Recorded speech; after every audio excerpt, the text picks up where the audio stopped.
Thanks, Jen. You know, the cultural and artistic response to COVID-19 has been moving and of course, unique. And one of the most unique and moving essays I've read during this whole period was by a longtime friend and colleague of mine, our next guest, BeiBei Song. BeiBei, welcome to The Great Pause.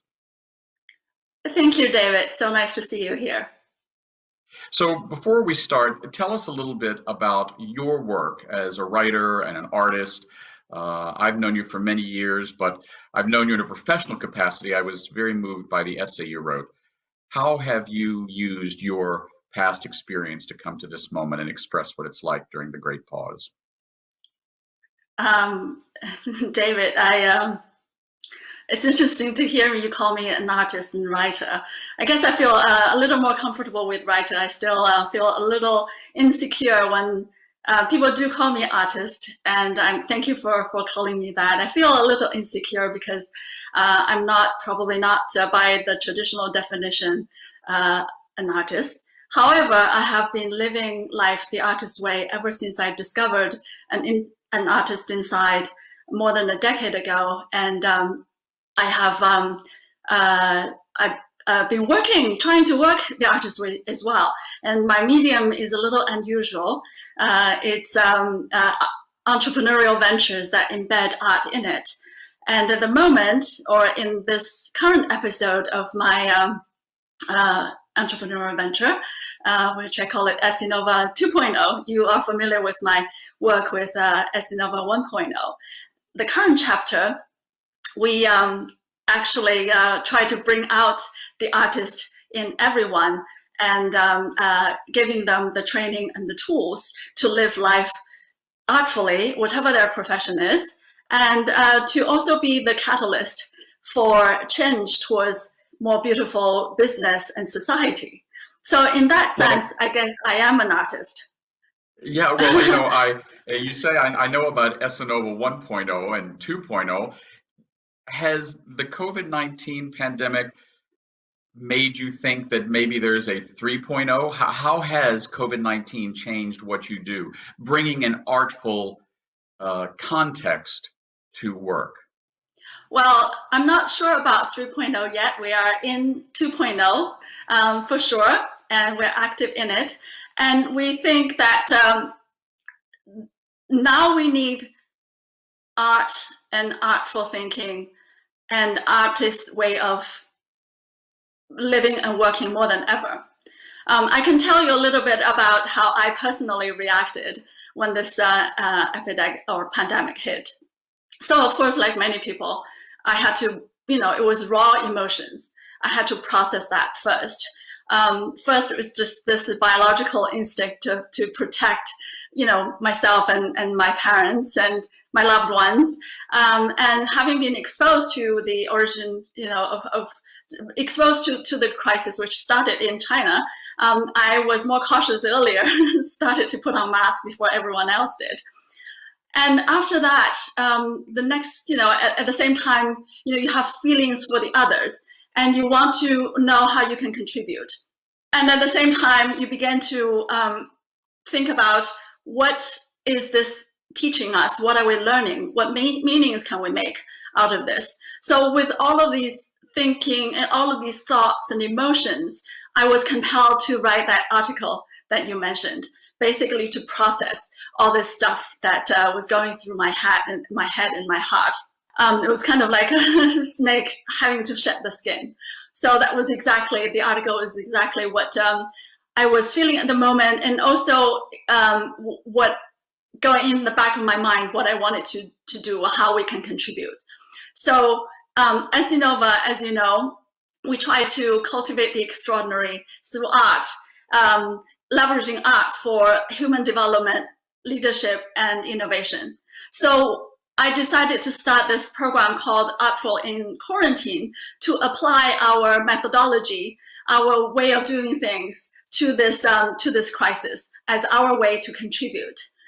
As you know, we need medicine for diseases, for our physical health, but next to the physical health is our mental health.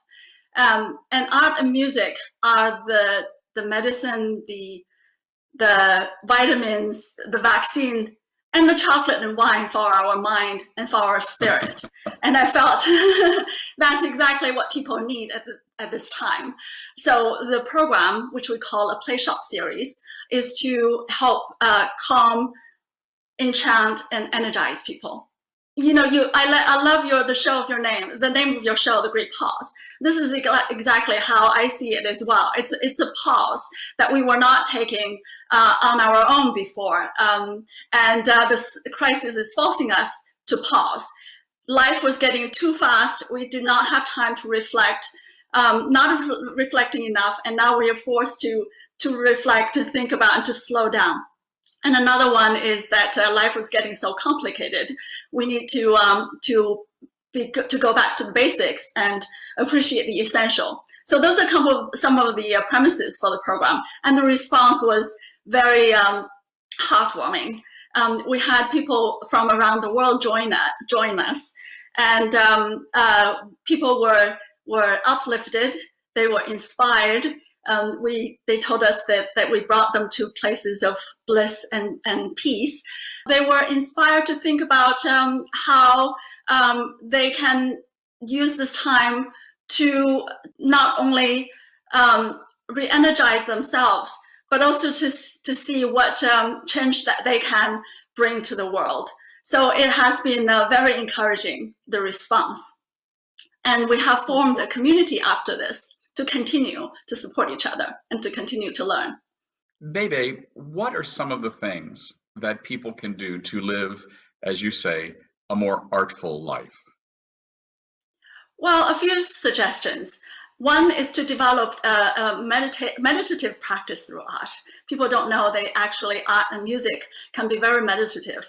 And so that's a simple way to start to get connected with your senses and emotions. Practice your mindfulness that way.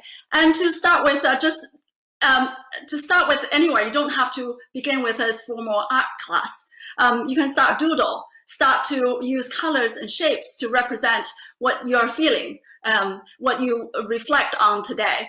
And you can even use your accessible materials. You know, we have examples of fun artwork that people made with vegetables and fruits now that they don't have access to a lot of art materials. So just get started right now, and we have resources on our webpage and in our community to give people more ideas and more practice. So a question I guess I should have asked you years ago, since we've been friends and colleagues for a while.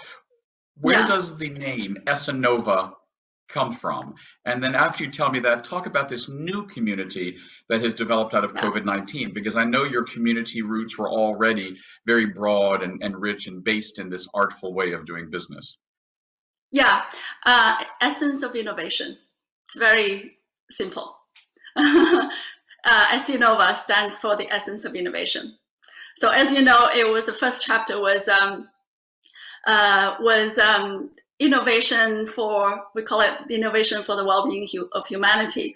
We focused on health and environmental innovation because I felt those are the areas that are really meaningful, very important.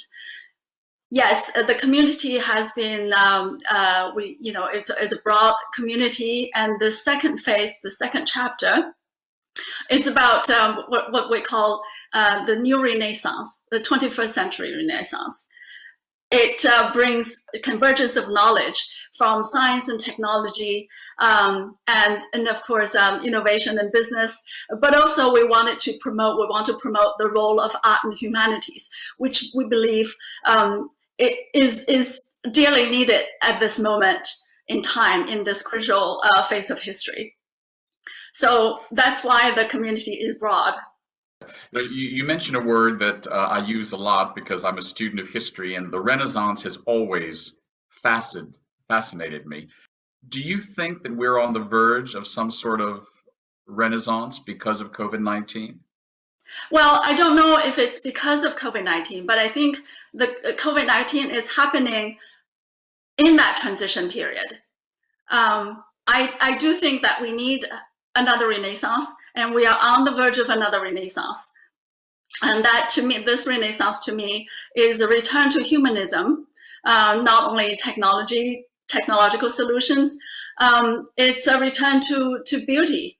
And those are the things that we really need for this, this time in history. And it's also the, again, the convergence of knowledge, the different streams of intelligence and creativity. So that is my belief. And I think in many ways, this pandemic can be this impetus for that process, for that rebirth, creative rebirth. That's what I call. Well, thank you, BeiBei. You know, as my mentor, the Reverend Anthony Turney, used to say, it's an ill wind that doesn't blow someone some good. And certainly COVID-19 continues to be a very ill wind. But if we can make some artful beauty out of that, all for the better. And artists and writers and entrepreneurs like you are helping us get there. So BeiBei Song, thank you for your work. And on a personal note, please give our very best to your dear sister and your parents. 谢谢. Likewise, my best to Alfredo and your community. They're invited to join us in our community, and they're welcome to watch our videos that will be posted on the webpage. Thank you very much. We've been speaking with BeiBei Song. Jen?